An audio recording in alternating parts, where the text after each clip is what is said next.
লেখা হয়। পয়গম্বর সাল্লাল্লাহু আলাইহি ওয়াসাল্লাম ইরশাদ করেছেন, যেই ব্যক্তি জুমার নামাজ পড়ার জন্য সর্বপ্রথমে সে মসজিদে বসে, মসজিদে বসার পর আল্লাহ তাবারাকা ওয়া তাআলার ফেরেশতাগুলো চতুর্দিক থেকে তাকে দাঁড়িয়ে দাঁড়িয়ে তারা আমল নামায় আমল লিখতে শুরু করেন, নেক আমল লিখতে শুরু করেন। যেই ব্যক্তি প্রথম আসছে তার আমল নামায় একটা উট কোরবানির সওয়াব, যেই ব্যক্তি দ্বিতীয়বার আসে, পরের বার আসে, তারা আমল নামায় একটা গরু কোরবানির সওয়াব, তৃতীয়বার যিনি এসেছেন তার আমল নামায় একটা বকরি কোরবানির সওয়াব। এইভাবে পর্যায়ক্রমে নাম্বারে নাম্বারে সিরিয়াল একের পর এক একের পর এক এইভাবে নেক লিখতে শুরু করেন। নেক লিখতেই থাকেন, লিখতেই থাকেন। যখন খতিব সাহেব, ইমাম সাহেব খুতবা নিয়ে দাঁড়িয়ে যায়, তখন এই আমল লিখনেওয়ালা যেই ফেরেশতাগুলো দাঁড়িয়ে দাঁড়িয়ে আপনার নামে আমল নামায় আমল লিখতে থাকে, তাদের আমল লেখা বন্ধ করে তারাও ইমাম সাহেবের খুতবা শুনতে শুরু করে দেয়। তাহলে লেখা শেষ না রইছে? খুতবা শুরু হয়ে গেলে কি লেখা শেষ, নাকি তারা লিখতে থাকে? এখন যারা যারা খুতবা শুরু হওয়ার পরে আসে, অর্ধেক খুতবা পড়ার পরে আসে, কি একামতের আগে দিয়ে আসে, খুতবা শেষ হয়ে সারলে আসে, তাদের আমল নামায় কি গোলালু, কি শূন্য। এই নেকগুলো তাদেরকে দেওয়া হবে? এই নেকগুলো কি তাদেরকে দেওয়া হবে? কাদের জন্য এগুলো? যারা খুতবা শুরু হওয়ার আগে আসছে, যারা খুতবা শুরু হওয়ার আগে আসছে। ইবনে মাজাহ শরীফের হাদিসটা কি? সবার আগে যিনি হাইটা আসেন আর আয়েশা ইমাম সাহেবের কাছাকাছি বসেন, সমস্ত আদব শিষ্টাচার রক্ষা করে যিনি কি করেন? জুমার নামাজটা আদায় করতে পারে। এখন মসজিদে ঢোকার পর মসজিদে ঢুইকা আমরা এখানে মসজিদে ঢুকি কেন বলেন তো? যারা আছেন, আজকে যেহেতু আওয়াজ নাই আমার কথাগুলো তো স্পষ্ট বোঝা যাচ্ছে, কিছু কথা গুরুত্বপূর্ণ বলি। মসজিদে আমরা কেন আসি? মসজিদ কি? আল্লাহর ঘর। যে মসজিদ আল্লাহর ঘর। এখন মসজিদে আসি কেন? মসজিদে কেন আসি? ইবাদত করার জন্য। মসজিদে ইবাদত করার জন্য।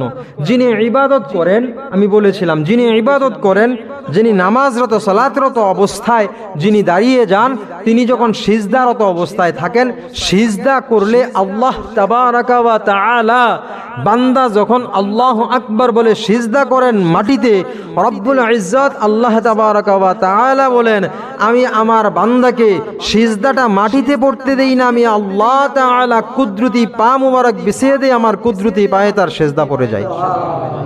এখন বোঝা গেল সৃষ্টি আর স্রষ্টার সবচেয়ে নৈকট্যের সময় হলো সিজদারত অবস্থা। এর থেকে বড় কাছাকাছি সময় পৃথিবীতে আর কোনোটা হতে, সবচেয়ে কাছাকাছি সময় কোনটা? সিজদারত অবস্থা। সিজদারত অবস্থা। এখন যদি একজন ভাই সিজদা করতেছে, একটা সিজদার দাম কত? যিনি আল্লাহ তাআলা বলেছেন সিজদা করলে বান্দা, আমি সিজদার নিচে আমি আল্লাহর কুদরতি পা বিছিয়ে দেই, সেইটা সিজদা মাটিতে না পড়ে আমি আল্লাহর কুদরতি পায়ে পড়ে। এই কথা বলেছেন সিজদারত অবস্থায় ব্যক্তির জন্য। আর একজন সিজদা করছে আর আপনি এখানে বসে বসে গল্প গুজব করছেন, এটা কেমন হয়? এটা কেমন হয়? কেমন হয়? কেমন হয়? সিজদারত অবস্থায় কার সাথে কথা বলে বান্দা? মাওলার সাথে, আল্লাহর সাথে কথা বলে। বান্দা সৃষ্টি এবং স্রষ্টার কথোপকথন হয়। আমি যখন সিজদারত অবস্থায় বলি সুবহান রাব্বিয়াল আ'লা, সুবহান রাব্বিয়াল আ'লা, রুকুতে যাইয়া বলি সুবহান রাব্বিয়াল আযীম, সুবহান রাব্বিয়াল আযীম, সিজদায় যাইতে বলি আল্লাহু আকবার, উঠতে বলি আল্লাহু আকবার, হ্যাঁ বসে বলি আল্লাহুম্মা গফিরলি ওয়ারহামনি ওয়ারযুকনি ওয়াহদিনি ওয়াআফিনি। এই কথাগুলো কাকে বলি? আল্লাহকে। আমি যখন বলি আত্তাহিয়াতু লিল্লাহি, কাকে বলি? আল্লাহকে পেশ করছি আপনার জন্য। কার জন্য? আল্লাহর জন্য। কাকে বলি? আল্লাহকে। আল্লাহকে। যখন বলি আল্লাহু আকবার, আল্লাহ মহান, কাকে বলি? আল্লাহকে।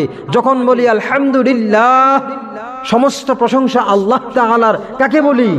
আল্লাহকে। এইভাবে এই যে কথাগুলো বলছি সবগুলো কার সাথে? আল্লাহর সাথে। তাহলে সালাতরত অবস্থায় একটা মানুষ কার সাথে কথা বলে? আল্লাহর সাথে। আপনাদের কি এটা ভালো লাগে না মুসলমান?